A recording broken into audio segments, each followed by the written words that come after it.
একদিনে হুনাইলে জায়গা পুরা সরাই আছে বাড়ি আরো খালা যাই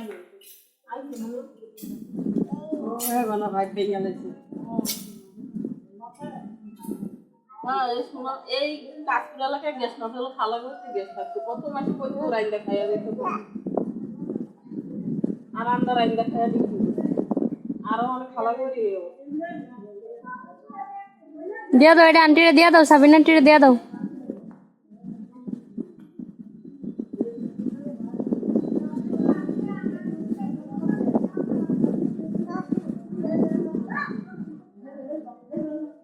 আয় পড়ো আমার দেওয়ার এবার মনে ফাঁকায় গেছে এবার তো ফাঁকাই ছিল ফোন দিল আব্বু এটা হাসি দাও তো তোমার সিরাই টাটা বলে ওই গলার ভিতরে ফিন্দা রাখছে আমার জামা বানাই দাও আমাকে একটা বানাই দিল বানায় আমি ফিন্দালে একটা বানাই দিও